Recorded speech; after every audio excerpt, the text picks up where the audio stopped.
Hermanos, muy buenos días en esta mañana hermosa que el Señor nos concede. Damos las gracias a nuestro Dios que nos permite encontrarnos nuevamente a través de este medio. Y estamos aquí para meditar en la palabra de Dios. Y sea Dios quien hable a nuestras vidas a través de ella.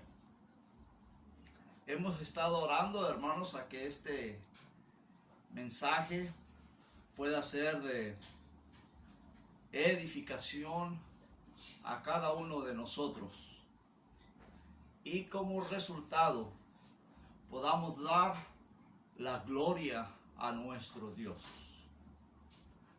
Y para empezar lo haremos con una oración, hermanos, pidiendo al Señor su dirección. Oremos, mis hermanos. Te damos muchas gracias en esta hermosa mañana, Padre, por darnos el privilegio de vivir. Gracias por la salud que nos permites. Gracias por el gozo en nuestros corazones. Y sobre todo, ese gozo inefable por ser hijos de Dios, por considerar la multitud de pecados que has borrado y lavado con la sangre preciosa de Jesucristo. Gracias, Señor Jesús, porque tú eres nuestro sustituto. Todo el castigo que nosotros merecíamos, tú lo llevaste pendiente en la cruz.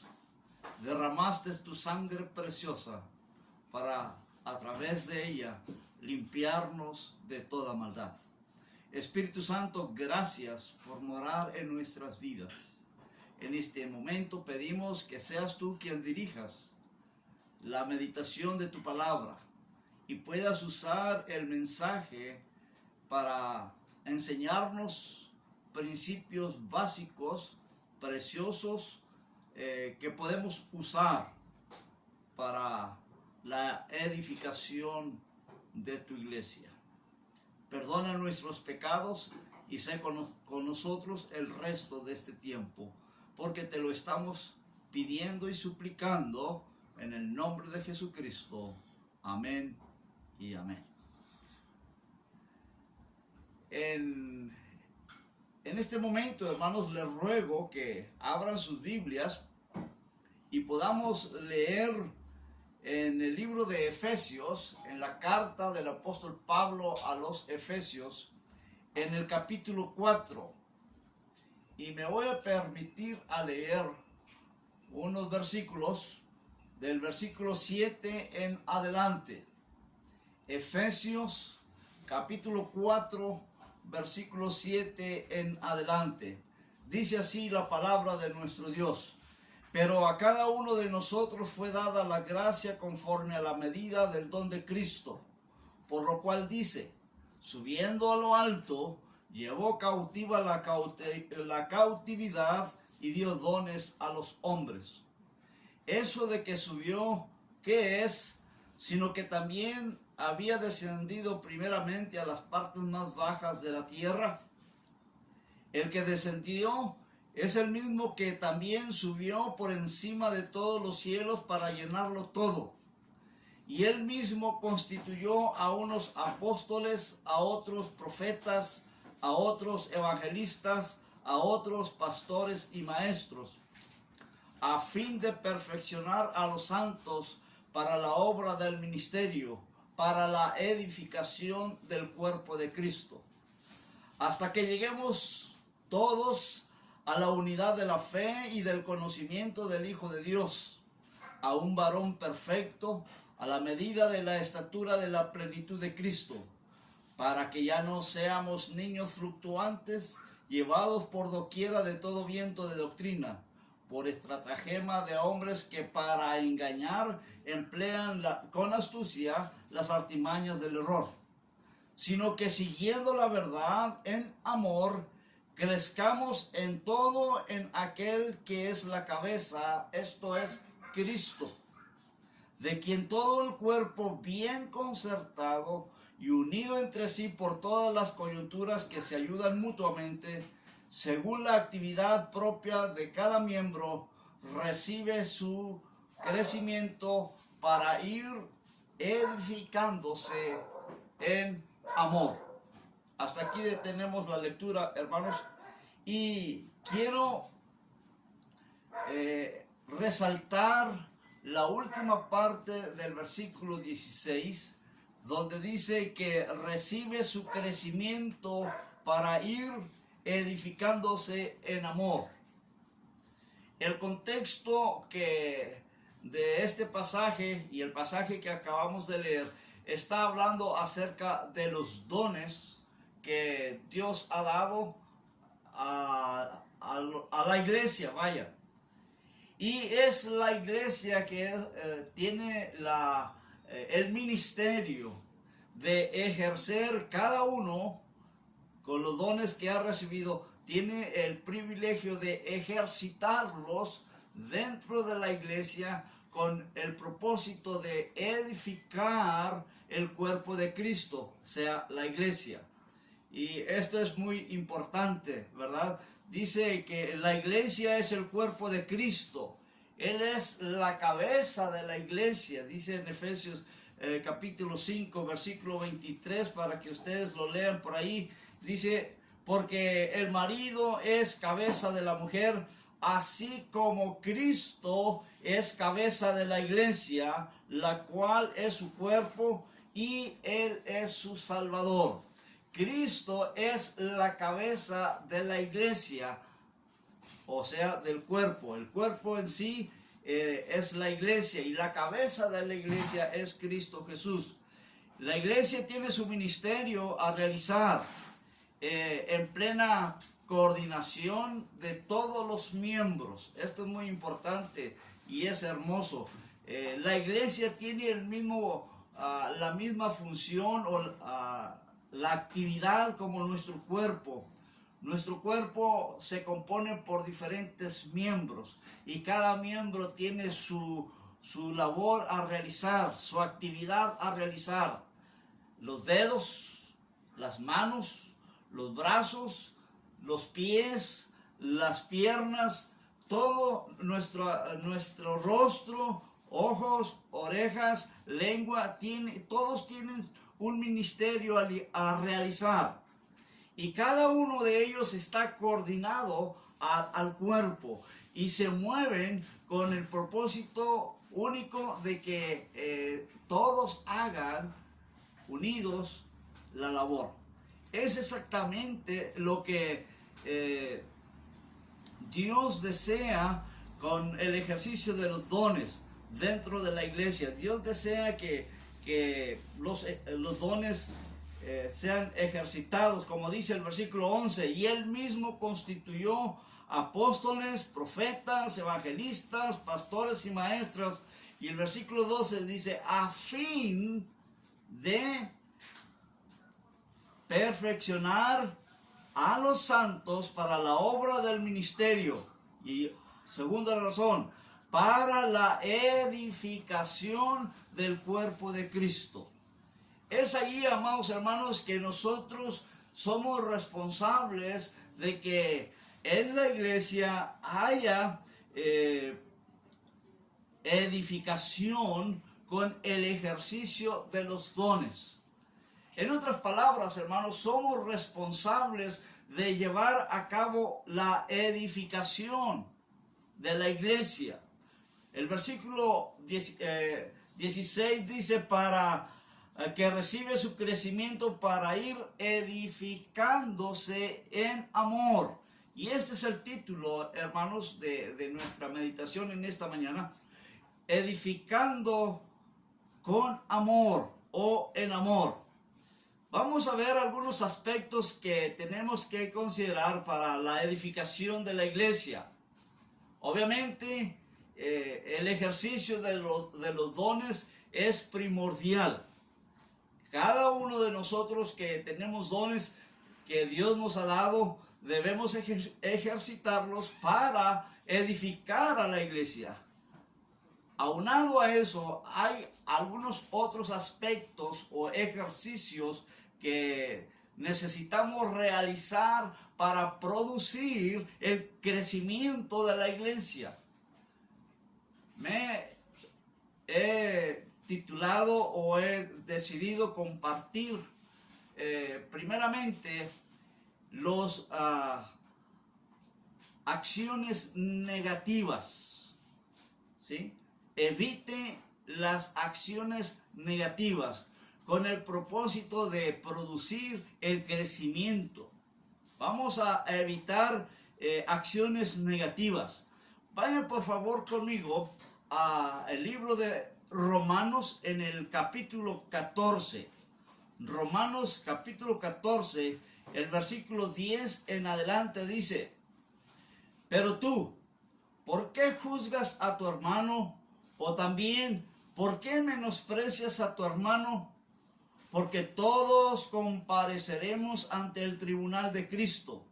Porque escrito está: vivo yo, dice el Señor, que ante mí se doblará toda rodilla y toda lengua confesará a Dios.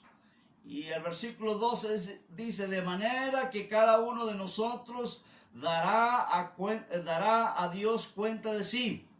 Así que ya no nos juzguemos más los unos a los otros, sino más bien decidir no poner tropiezo o ocasión de caer al hermano.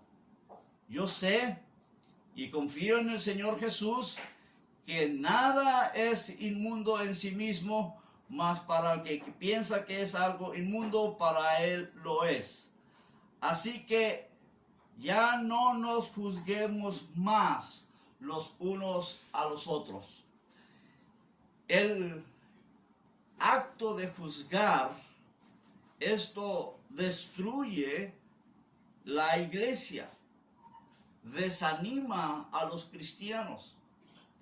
Y es una actitud que muchas veces se practica en nuestro medio, en nuestra iglesia. Hemos tomado la actitud de juzgar a los hermanos. Por alguna razón, nosotros tomamos esa libertad de juzgar a los hermanos. Ahora, ¿por qué no debemos juzgar a los hermanos? Bueno, el versículo 10 dice: porque todos compareceremos ante el tribunal de Cristo. Todos habremos de comparecer ante el tribunal de Cristo, hermanos, y ahí va a aparecer que usted y yo y otros que participamos en esta acción de juzgar a los hermanos, Dios nos va a sacar a luz esta actitud. Vaya por favor conmigo a el libro de Corintios, el segundo libro de Corintios, la segunda carta de Corintios, al capítulo 5. Segunda carta del apóstol Pablo a los Corintios, en el capítulo 5 y el versículo 10. Dice: porque es necesario que todos nosotros comparezcamos ante el tribunal de Cristo, para que cada uno reciba lo que haya hecho mientras estaba en el cuerpo, sea bueno o sea malo. Y en esa comparecencia ante Cristo, amados hermanos, aparecerá todas nuestras acciones. Y sin duda alguna va a aparecer la acción que nosotros juzgamos a los hermanos. Obviamente, el hecho de juzgar no es la parte que a nosotros nos corresponde, porque solamente hay un juez, y es un juez justo, y es nuestro Señor Jesucristo, es Dios. Y si nosotros estamos juzgando, estamos ocupando el lugar de Dios. Estamos usurpando el lugar de Dios. Y obviamente esto a la iglesia va a traer un tremendo problema. Va a desencadenar una serie de circunstancias, de problemas, y por ende no habrá crecimiento. Entonces, para que haya edificación en el cuerpo de Cristo, debemos evitar el juzgar a los hermanos. El otro punto que yo quiero que consideremos es en Colosenses capítulo 3. Colosenses capítulo 3 dice el apóstol Pablo de la siguiente manera en el versículo 9: no mintáis los unos a los otros, habiéndoos despojado del viejo hombre con sus hechos. Cómo me gusta pensar en 2 Corintios 5, 17. De modo que si alguno está en Cristo, nueva criatura es. Las cosas viejas pasaron, y esas cosas viejas pasaron de la mentira, esas quedan atrás. Ya nosotros como hijos de Dios, como cristianos y teniendo al Espíritu Santo en nuestra vida, ya no es la práctica de nosotros el mentir, ¿sí? Sino que ahora, siendo una nueva criatura, debemos practicar la verdad, porque nosotros tenemos la verdad que es Cristo Jesús. Y nuestro vivir diario debiera de ser de esta manera, en la verdad. ¿Por qué no debemos mentir? Porque la mentira es del diablo, precisamente. Primera de Juan, capítulo 4, el versículo 20, dice de la manera siguiente: si alguno dice yo amo a Dios y aborrece a su hermano, ¿qué es? Mentiroso. Pues el que no ama a su hermano, ¿a quien ha visto? ¿Cómo puede amar a Dios que no ha visto? Dice Juan. Es interesante, hermanos, que a veces nosotros usamos la mentira y decimos, es una mentira piadosa. No hay tal cosa, hermanos. Mentira es mentira. Y quisiera Satanás que nosotros la clasificáramos de esa manera y constantemente estar echando mentiras piadosas a los hermanos. Nosotros debemos practicar la verdad. La mentira destruye a la iglesia. La verdad edifica. Y siendo nosotros miembros del cuerpo de Cristo, para edificar el cuerpo de Cristo, debemos usar la verdad y no la mentira. Porque el Señor Jesucristo dijo allí en Juan capítulo 8 y en el versículo 44 dice de la siguiente manera este pasaje: nuestro Señor Jesucristo dice, vosotros sois de vuestro padre el diablo, y los deseos de vuestro padre queréis hacer. Él ha sido homicida desde el principio y no ha permanecido en la verdad, porque no hay verdad en él. Cuando habla mentira, de suyo habla, porque es mentiroso y padre de mentira. Así que, amados hermanos, cuando nosotros hablamos una mentira, aunque piadosa, como decimos nosotros, le estamos dando crédito y lugar al diablo. Porque con Cristo no hay mentira. Con Cristo hay verdad. Y la verdad edifica, hermanos. Por eso es importante que nosotros en la iglesia, en la familia, en donde nosotros nos tenemos contacto, nos debe haber una característica en nosotros, la verdad y no la mentira, porque somos hijos de un Dios de verdad y no de la mentira. Entonces, si usted quiere que su iglesia prospere, hermano, hermana, entonces nosotros debemos evitar no mentir entre los hermanos. Bien, vamos a pasar al punto número 2, que vamos a tratar lo positivo. Evita las acciones negativas, el punto número 1. Punto número 2, sé activo en todo lo positivo.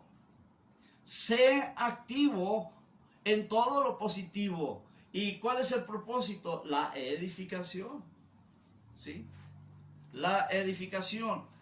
Vean por favor en Romanos capítulo 12. Romanos capítulo 12, el versículo 10.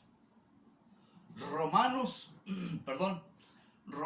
capítulo 12, versículo 10. El apóstol Pablo dice así: amaos los unos a los otros con amor fraternal, en cuanto a honra, prefiriéndoos los unos a los otros.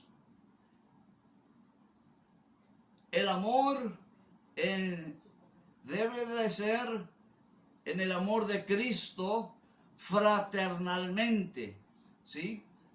El Señor Jesucristo fue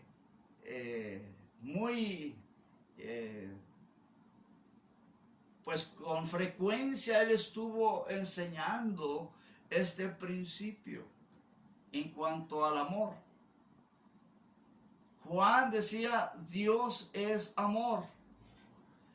Y en Juan 3:16 encontramos ahí la razón por la cual Dios amó al mundo y la manera que lo amó, de que dio a su Hijo. Entendemos que nuestro Dios, uno de los atributos que Él tiene es amor. Y si nosotros somos hijos de Dios, como una acción natural debe de ser el amor. Y debe predominar en la iglesia, y esto va a edificar a la iglesia. El Señor Jesucristo hablaba allí en San Juan capítulo 13 y en el versículo 34 dice de la siguiente manera. San Juan capítulo 13, versículo 34 dice: un mandamiento nuevo os doy, que os améis unos a otros, como yo os he amado, que también os améis unos a otros. En la iglesia lo que debe caracterizar la unidad de la iglesia es el amor a los hermanos. Y parece ser que en algunas iglesias se hacen en grupitos, se hacen círculos especiales, y que solamente entre ellos se llevan bien. Pero esto no es el fundamento del amor. La acción del amor es que no hace acepción de personas. y que tiene interés por los hermanos, ¿sí? Vean por favor en Gálatas lo que el apóstol Pablo enseñaba a los Gálatas en el capítulo 5 y en el versículo 13 dice de la siguiente manera: porque vosotros, hermanos, a libertad fuisteis llamados, solamente que no uséis la libertad como ocasión para la carne. Vea lo que dice el resto del versículo: sino servíos por amor los unos a los otros. El amor nos permite tener una actitud de servicio, una actitud de dar.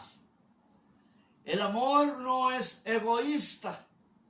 El amor no guarda rencor, como dice el apóstol Pablo ahí a los Corintios. El amor no es jactancioso. El amor no hace mal a nadie. Al contrario, es hermoso saber que tenemos un sinnúmero de hermanos que nos aman, pero a la vez yo también les amo. A pesar de cómo son. Ellos son hijos de Dios, como yo también soy hijo de Dios, y tengo el privilegio de amarle tal como es Él. Y si yo le amo, voy a tener la capacidad, si Él me ofende, tendré la capacidad para perdonar sus ofensas. Pero es que dentro de mí hay una fuente de amor, y ese es Cristo, que me hace posible perdonar las faltas de mi hermano, que me hace perdonar las faltas de mi esposa, que me hace perdonar las faltas de mis hijos. Y si ellos tienen a Cristo en su corazón, igualmente tendrán la capacidad de perdonar mis faltas, mis errores. Y en la iglesia es exactamente lo mismo que debe de motivarnos, amados hermanos.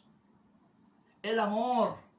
Y cuando la iglesia está ejercitando el amor, obviamente que va a haber crecimiento. Porque nosotros estamos edificando en amor. El otro aspecto positivo que quiero compartir con ustedes lo encontramos en 1 Corintios capítulo 12, el versículo 18. Dice así: mas ahora Dios ha colocado los miembros de cada uno de ellos en el cuerpo como Él quiso.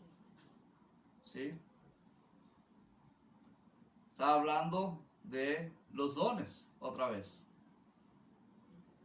Versículo 18. Mas ahora Dios ha colocado los miembros, cada uno de ellos, en el cuerpo como Él quiso.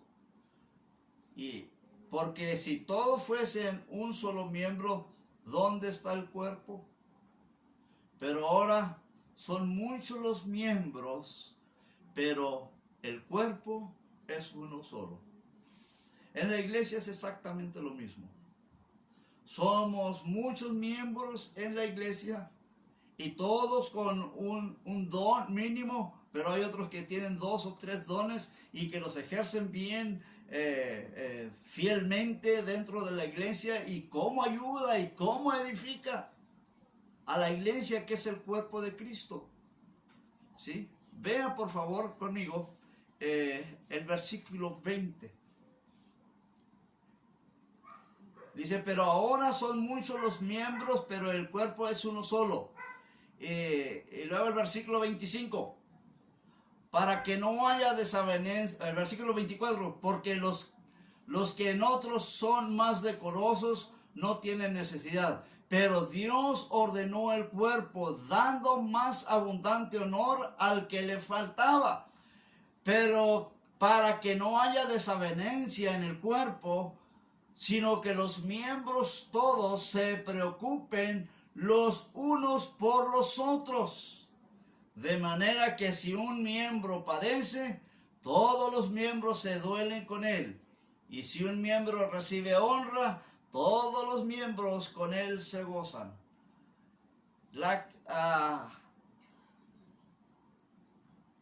La acción a realizar aquí, hermanos, está en el versículo 25, donde dice, sino que los miembros todos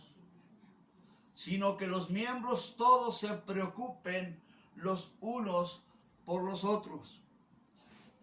En ese tiempo, amado hermano, que estamos pasando de la pandemia, ¿cómo es nuestra relación con los hermanos?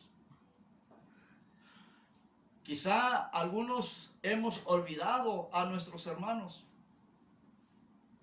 pero yo sí tengo entendido que hay hermanos que están preocupados por los demás hermanos y que ellos están usando las redes sociales para de esta manera comunicarse y ayudarse mutuamente. Dios les bendiga, hermanos, por esta acción. Pero el mensaje es para nosotros que hemos olvidado a los hermanos. Hermano, cuando usted está tomando una suculenta cena, ¿se preocupa usted por sus hermanos? Y se pregunta, ¿mi hermano habrá cenado? ¿O cómo estará la salud de mi hermano? Toma usted su teléfono y le llama y dice, hermano, ¿cómo estás? ¿Te puedo ayudar en algo? ¿Puedo orar por ti? ¿Hay alguna necesidad? Esto es preocuparse, hermanos, por los hermanos. ¿Y esto cómo ayuda, hermanos? Hemos recibido nosotros aquí en casa mensaje de algunos hermanos y nos dicen, les amamos, hermanos, ¿cómo están? Hace unas 2 noches pasadas recibí una videollamada de un hermano que hacía tiempo que no teníamos contacto con este hermano. Y él me dice, hermano, le he estado llamando a su teléfono. Algunos de ustedes saben que mi teléfono no sirve ya. Y tuve que decirle, hermano, la razón es que mi teléfono ya no sirve. Pero gracias a Dios por saber que hay hermanos que se preocupan por nosotros. Y gracias por ustedes, hermanos, porque sabemos que ustedes sí se preocupan por nosotros. Les amamos. Y es precisamente lo que Cristo quiere, hermanos. Que nosotros podamos preocuparnos por lo demás. Y no solamente por nosotros, hermanos, sino también por los necesitados. Saber que hay almas que no tienen a Cristo en su corazón. Orar por los que están pasando situación difícil. Hoy es la pandemia, amados hermanos. En California están los incendios y en otras partes también hay problemas climáticos.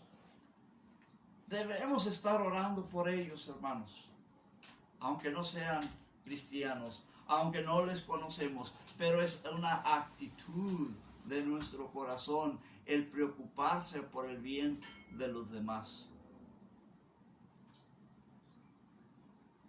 Quiero terminar con el pasaje de Gálatas capítulo 4, Gálatas capítulo 4.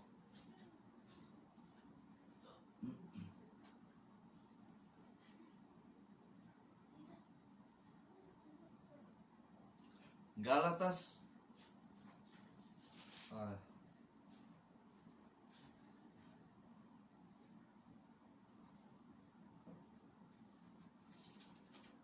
es Colosenses capítulo 3, hermanos, discúlpenme. Colosenses capítulo 3, dice de la siguiente manera, en el versículo 12. Vestíos pues como escogidos de Dios, santos y amados, de entrañable misericordia, de benignidad, de humildad, de mansedumbre, de paciencia. 13. Soportándoos unos a otros y perdonándoos unos a otros, si alguno tuviere queja contra otro, de la manera que Cristo os perdonó, así también hacedlo vosotros.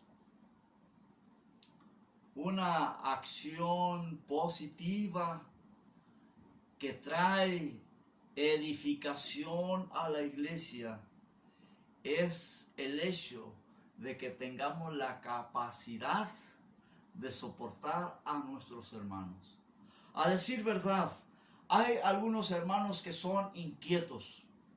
Hay algunos hermanos que no son tan maduros espiritualmente, pero a esos debemos ayudarlos, tenerles paciencia, enseñarles, orar con ellos, enseñarles el camino que es Cristo Jesús, enseñarles la palabra de Dios, orar con ellos, convivir con ellos, a pesar de lo que ellos son. Porque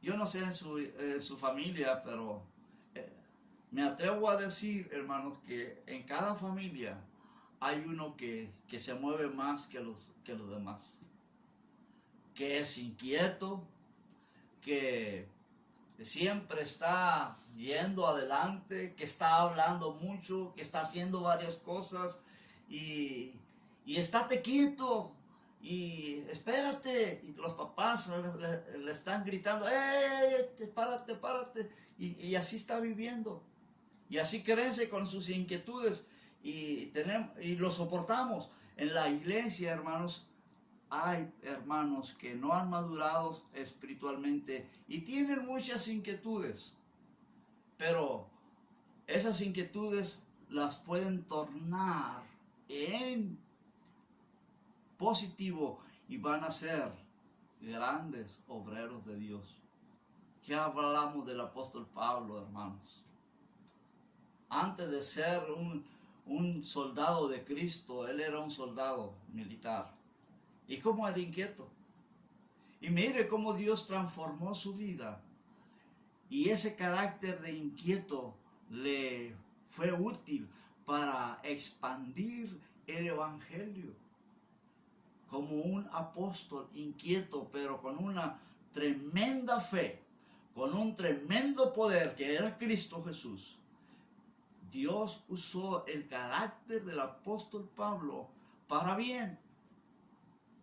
Y querrá Dios usar a usted, hermano o hermana, para encauzar a estos hermanos inquietos en la iglesia.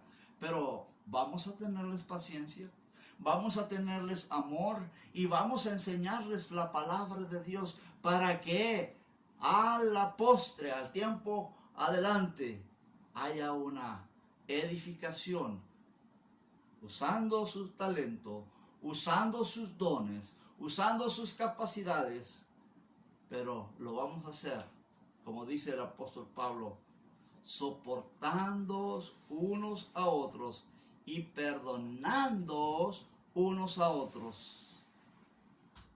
¿Y qué hace posible esto? El amor de Cristo en nuestros corazones. Mi deseo es que Dios le bendiga ricamente, hermano o hermana, y que Dios pueda usar su vida en esta semana, en este día y en todo tiempo cuando usted esté sirviendo al Señor. Oramos. Te damos gracias, Padre, por esta tu palabra. Te rogamos que tú la bendigas y la hagas prosperar en nuestras vidas. Por favor, Señor, bendice a mis hermanos, que aunque no estamos juntos, pero estamos en comunión a través de tu palabra, a través de tu espíritu, a través de tu amor. Donde quiera que estén, bendíceles. Te lo ruego humildemente en el nombre de Cristo. Amén.